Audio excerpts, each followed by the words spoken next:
This is Mr. Obi. He sold everything he has, including his house, just to send his 2 daughters to school. He became homeless, slept on the streets, roadside, marketplace, just for the sake of the love and sacrifice he made for his daughters. Even though people warned him not to waste his resources on mere female children that would one day get married and forget him, but he disagreed with them, saying, children are not to be loved or hated because of their gender. Every child is a blessing from God, regardless of their gender. Sit, relax, grab your popcorn. Let's go through Mr. Obi's journey together. In the heart of the noisy Onitsha market, under a crooked blue umbrella, sat Obi, a shoemaker. His hands were rough, his clothes worn out, but his heart was gentle. Every morning, before the sun stretched his arms across the sky, Obi was already hammering worn-out shoes, stitching broken sandals, and polishing faded boots. His dream was simple: to feed his family and give his twin daughters a future better than his own. Obi loved his wife, Chidimma, like a man loves his last breath. She was beautiful, once the queen of his youth, the sparkle in his small, struggling world. When she gave birth to twin girls, Kamsi and Kachi, he cried tears of joy. To him, they were not just daughters, they were miracles. Every evening after the market closed, he would rush home carrying roasted corn or small toys for his little girls. But life was not kind to Obi. Poverty was a stubborn guest that refused to leave. Their roof leaked when it rained. Their meals were sometimes just garri and water. And slowly, Chidimma's smile began to fade. At first, she complained about the leaking roof. Obi patched it. Then, she complained about the broken chairs. Obi borrowed money to fix them. Then, she sighed about the neighbors, how they looked down on them. I didn't marry to suffer like this, Obi, she would say, her voice heavy with bitterness. Obi would look at her with pleading eyes. Be patient, my wife. I am trying for you, for our girls. But patience was a cloth Chidimma could no longer wear. One evening, a black jeep with tinted windows parked near Obi's shop. From the corner of his eyes, Obi saw Chidimma laughing with a man dressed in gold chains and shiny shoes. His heart tightened, but he shook the feeling away. She's just talking, he told himself. That night, he worked late, fixing 20 shoes instead of 10. He wanted to surprise her with some extra money, maybe even buy her a small gold earring. When he got home, the house was silent, too silent. Kamsi, Kachi, he called. Small feet pattered into the living room. 2 sleepy faces stared at him. Where is your mother? He asked. The girls shrugged, hugging their tiny teddy bears. On the kitchen table, he saw a piece of paper folded neatly. His hands trembled as he picked it up. Obi, I cannot continue like this. I deserve a better life. I have left. Take care of the girls. Obi sank to his knees. Gone? Just like that. He looked around the small cracked walls of his home. The home he had tried so hard to build with love. It wasn't enough. The twins crawled into his arms, sensing the fear in the air. Obi hugged them tightly, fighting back the screams rising in his throat.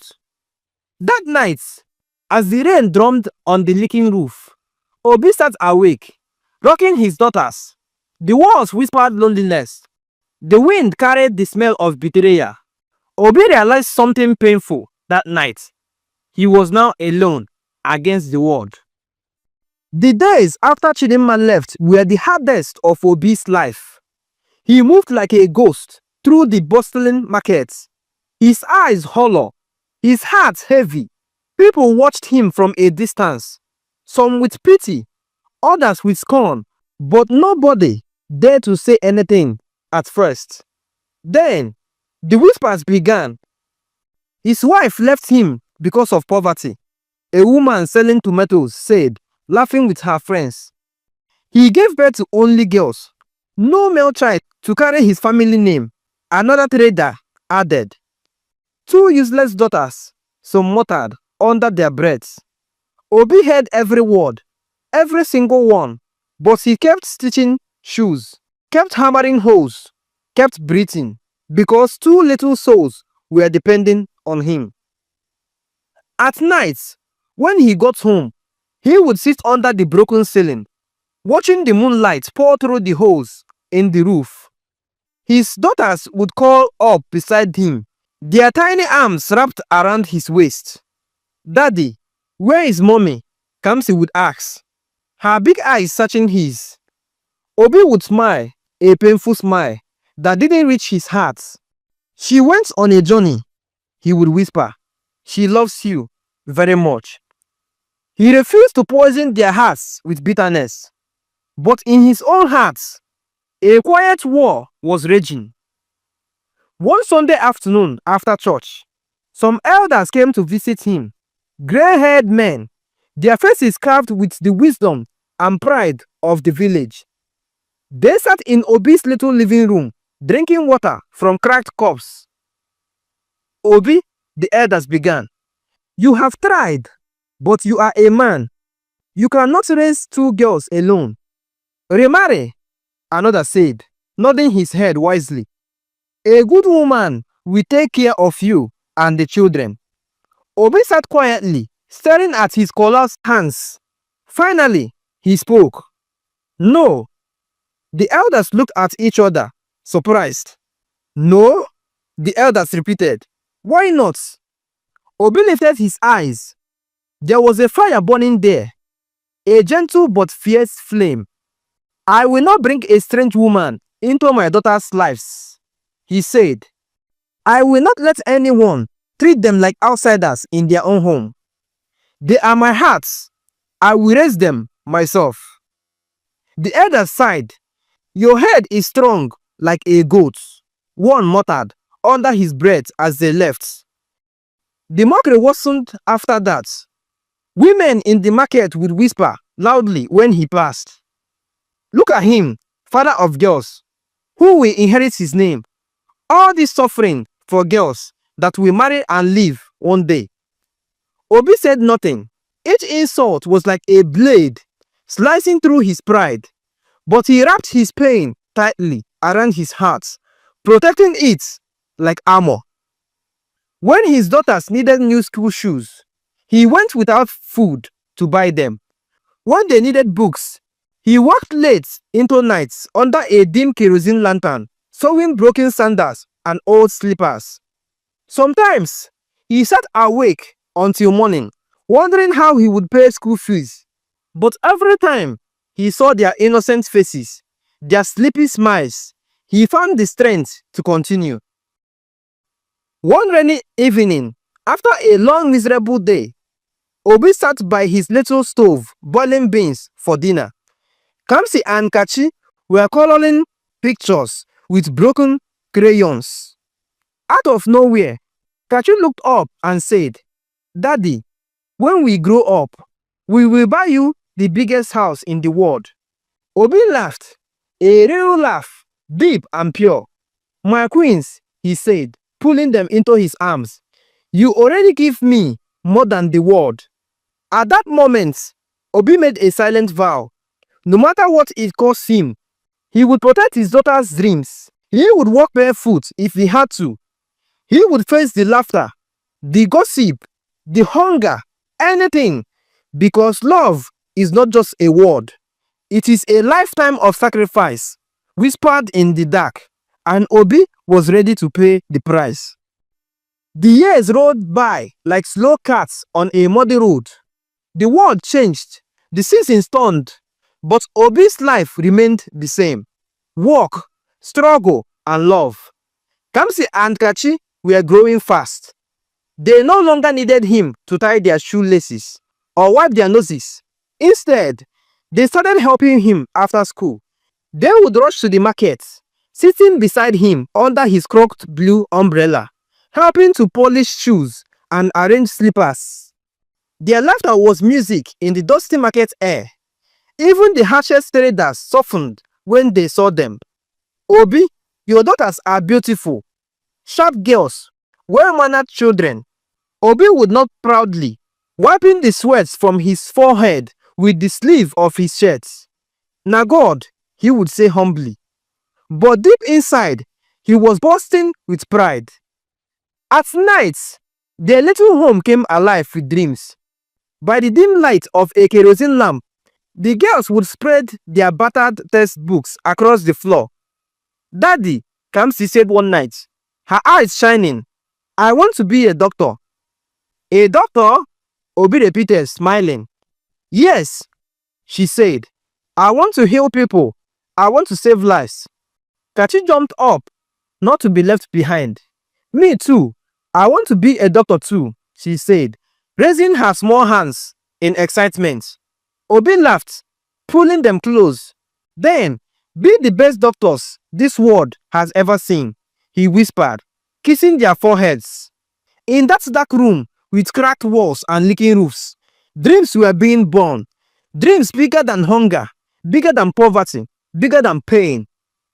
But the outside world was not as kind. As the girls entered their teenage years, the whispers returned sharper, louder, crueler. See this Obi, still struggling with 2 female children. Why waste money sending girls to school? They will marry and forget you. Look for a way and give birth to a boy, not girls. Even some of Obi's old friends tried to reason with him. Obi, listen to advice. You are suffering yourself. Why not marry them off to a rich man, collect bride price, and rest? Obi looked at them, tired but unbending. My daughters are not for sale, he said slowly, like George pronouncing a verdict. They are my children, not commodities. The friends laughed and shook their heads.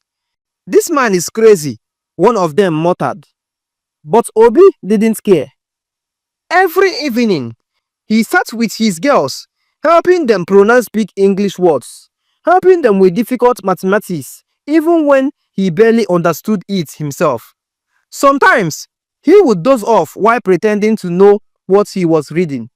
The girls would cover him with an old wrapper, giggling softly. Our daddy is the best teacher, they would whisper. And in those small, hidden moments, Obi found the strength to keep going. Then came the day the letters arrived. It was a hot afternoon.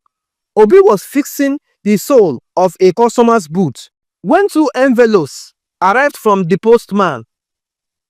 The girls ran all the way from school, their uniform dusty, their face flushed with excitement. Daddy, Daddy, they cried, waving the letters in the air. Obi's hands shook as he opened them.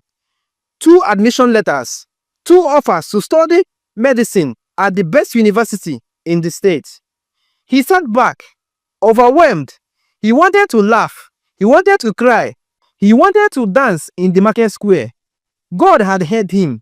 But joy quickly turned to fear. School fees, accommodation, feeding, books, medical kits, transportation. It wasn't small money. Obi sat awake all night, staring at the ceiling, his heart heavy, his mind racing. How would he send both of them to university? He had barely enough to feed them now. How could he pay for both girls? The voices in the market returned in his mind. Marry them off. Girls doesn't need education. It is waste of money. For a moment, the spell wrapped itself around him like a cold, wet cloth. But then, he looked at the 2 girls sleeping peacefully beside him, so full of hope, so full of dreams.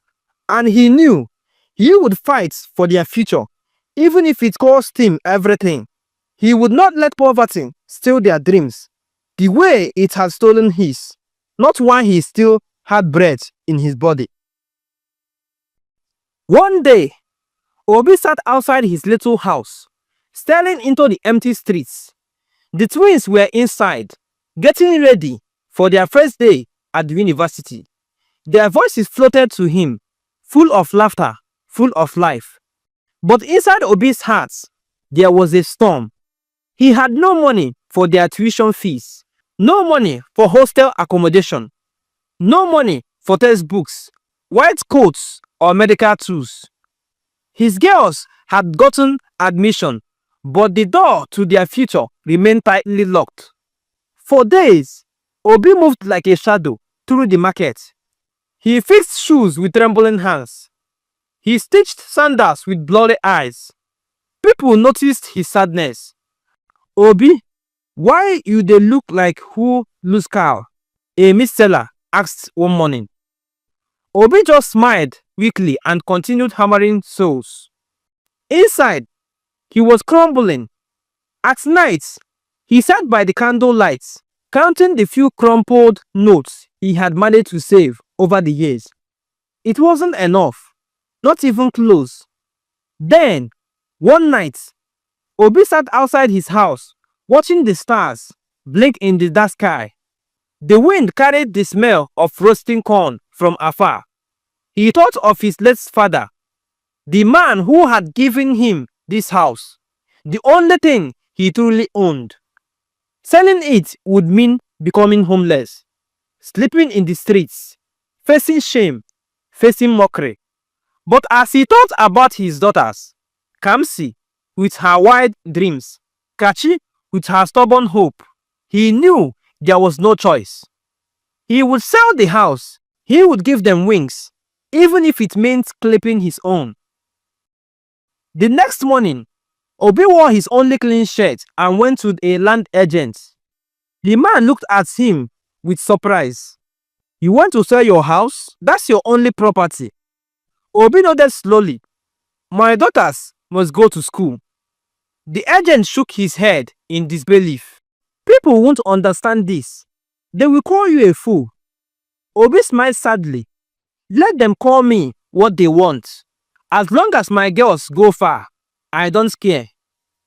Within a week, the house was sold.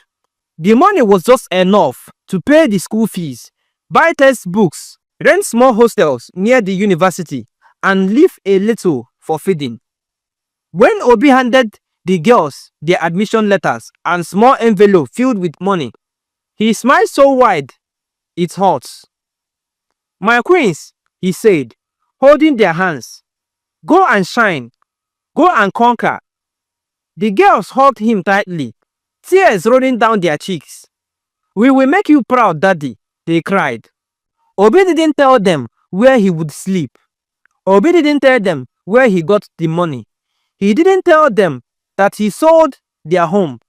He didn't tell them that after they left, he would have nowhere to lay his head. Some sacrifices are made in silence. Some loves are too deep for words. That evening, after dropping his daughters at the bus park, Obi returned to the market. He dragged two broken wooden benches together under his shoemaking table and laid down. That was his new bed. The cold night wrapped around him like a wet cloth. Mosquitoes sang bitter songs in his ears. People passing by stared and shook their heads. See Obi, the shoemaker, from house owner to street rats. He is suffering because of female children. He is a fool. Obi heard it all, but he closed his eyes and smiled, because in his heart, he saw two doctors in white coats, two daughters standing tall, two futures burning bright, and he knew it was worth it. Every tear, every insult, every night under the stars, it was worth it. The days turned into weeks, the weeks into months, the months into long, dragging years. Obi lived like a ghost in the busy markets. By day, he repaired shoes under his small umbrella. By night, he slept under the old wooden table, covering himself with a torn wrapper when the cold became too much. Rain would sometimes beat him at night, The leaking umbrella was no protection. During the Harmattan, his sleeves cracked and bled from dryness. His bones ached from sleeping on hardwood. Yes, he never once complained. Each time he felt weak, he would bring out an old photograph of Kamsi and Kachi, the one he took on their first day at university. He would stare at it, his heart swelling with pride and sorrow. "My daughters," he would whisper, "you are my reason to live." The market people had long stopped mocking me. Now, they just shook their heads and sighed whenever they saw me. "He is crazy," a paper seller said one afternoon. "He sold his house for the sake of his daughters. One day, these same girls will marry and forget him," another man shouted from across the street. But Obi didn't answer. He just smiled, a quiet, tired smile, and kept stitching shoes. Inside him, a voice kept whispering, "Hold on, Obi, hold on. They will come back. They will remember." Sometimes, loneliness would crawl into his chest at night, heavy like a rock. He missed hearing their laughter in the house. He missed seeing Kamsi sitting at the corner reading aloud. He missed Kachi teasing him and calling him small daddy. The nights were the hardest.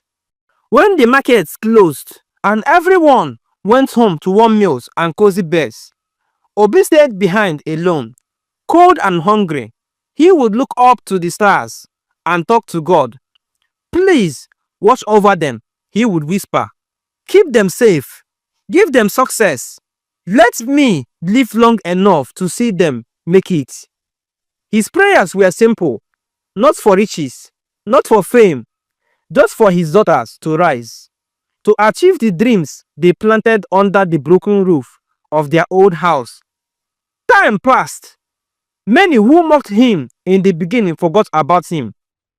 New traders came to the market, new faces, new stories, but Obi remained like an old tree, stubbornly refusing to fall. Each year, he grew thinner. His hair grayed completely. His back bent a little more. Some days, he barely made enough to eat. Sometimes, he would go 3 days without a real meal, surviving only on garri and the hope beating faintly in his chest. But still, he waited. Still, he believed. One afternoon, as he sat repairing a customer's shoes, a young man approached him. He was wearing a neat shirt and polished shoes.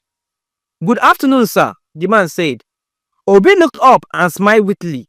"Good afternoon, my son," he replied.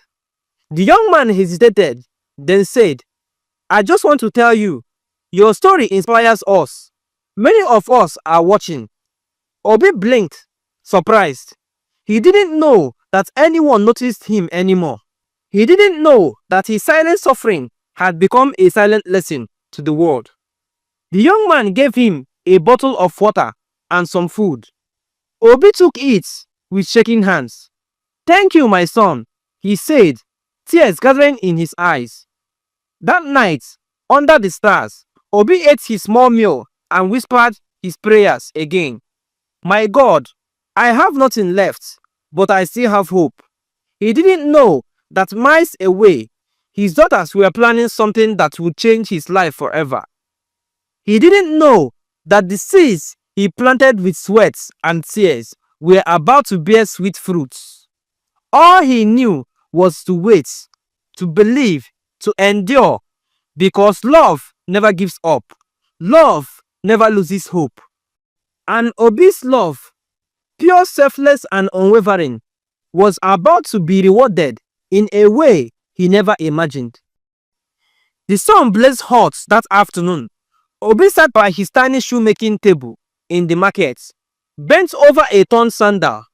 His eyes had grown weaker. His hands trembled more often now. The Obi who once stood tall was now a frail shadow of himself. He had heard nothing from Kamsi and Kachi for a long time. Phone calls were rare, sometimes letters too. But he understood they were busy building their dreams. Still, a small voice inside him whispered, "They will come back, Obi. They will remember you." He believed it, even though the world had long forgotten him.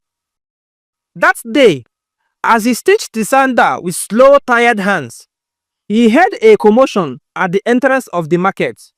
Traders rushed out, their voices full of excitement. "Look at this beautiful car. Look at this luxury car. Who brought this type of luxury car to the market?" Obi didn't lift his head. Rich people passed through the market all the time. It was none of his business. But then, he heard footsteps, strong, sure footsteps coming closer. And then, he heard a voice he could never forget. "Daddy." He froze. Slowly, he looked up. Two young women stood before him. Tall, glowing, breathtaking, beautiful. One was wearing a blue suit, the other a white dress. Their hair was neatly packed. Their shoes shone. Their smiles could melt mountains. It took Obi a moment to recognize them. "Kamsi," he whispered. "Kachi." Tears welled up in his old eyes. His daughters, his babies, were standing before him, no longer children, but proud women, strong, elegant, successful. Before he could say a word, they dropped to their knees right there in the dust of the market. They held his rough, calloused hands and kissed them, their tears falling freely. "Daddy, we are sorry we stayed away for so long," Kamsi said, her voice shaking. "But we never forgot you," Kachi added. "Every day, you were in our hearts." Obi was crying now, big heavy tears that rolled down his sunken cheeks. "My queens," he whispered. "My stars, you came back." They nodded through their own tears. "We are doctors now, Daddy," Kamsi said. "We graduated top of our classes," Kachi added. "And we are here to take you home." Home? Obi didn't understand. They smiled and helped him to his feet. Waiting outside the market was a brand new black SUV, shining like a dream. People in the market gathered, whispering and pointing. Obi stood by the car, confused. Kamsi opened the door and handed him a small velvet box. Inside was a car key. "For you, Daddy," she said softly. "And that's not all," Kachi said, holding up another envelope. Inside the envelope were the papers to a beautiful new house, a house they had bought for him. No leaking roof, no cracked walls, no broken windows. A real home. Obi couldn't speak. His legs shook.